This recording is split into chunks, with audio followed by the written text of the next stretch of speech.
It is Congressman Zach Nunn. I know we are all digging out of the winter wonderland in our front driveways, but as we do that, we've gotten to work right here in Washington, D.C., holding this city accountable and making sure that your life is a little bit better. Let me tell you about what we've done this week.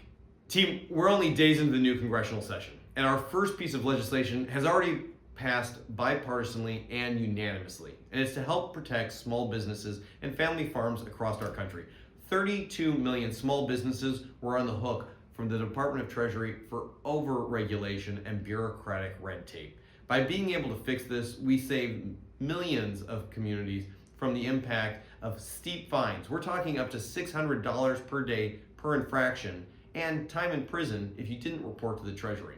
By rolling this back, not only are we saving every Iowa business up to $8,000 in compliance costs, we're making sure the innovation and success of a Main Street business, everybody from a hair salon to a family farm, has the opportunity to take off. I'm so proud to be able to lead this bill, but most importantly, it came from great leaders in Iowa who helped champion this cause. Next, on to the Senate and on to the President's desk. This week we fought for farmers in the Ag Committee. 87,000 family farms in Iowa depend on a farm bill, and Washington for too long has played games with this. While we were able to move it forward in the House, last year's Senate refused to even take it up. It's one of the reasons in this week's Ag Committee, we invited farmers to come in and actually speak to us about the rising costs of inputs and the decreasing capability for commodities prices. As we fight forward, we need to make sure that Washington is being held accountable. The bottom line is Iowa's farmers work far too hard to provide for our food and our fuel security, and it's a national security risk at the end of the day. Being able to do this means moving a farm bill forward that will prioritize family farms as well as every family out there that needs food at the table. We rounded out this week by helping to fight to protect our southern border. Customs and Border Patrol Officer Raul Gonzalez lost his life in the line of duty while protecting our southern border. It's why I'm proud to have passed legislation in his memory to help our Customs and Border Patrol seize illegal aliens at the border, particularly when they're bringing fentanyl, human trafficking, and other deadly weapons into our country.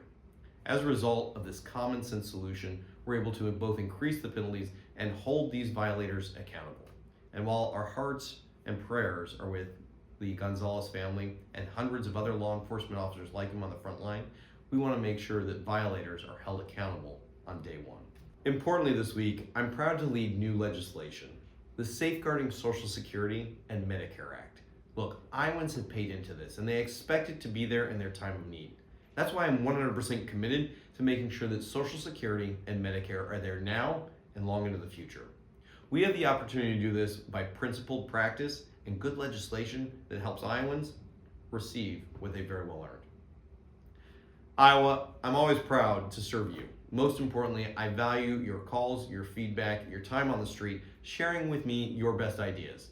It's what's allowed us to already pass legislation and develop new legislation that helps folks right there at home. So please, reach out to me and my team whenever we can be of help, and as ever, I'll see you around town.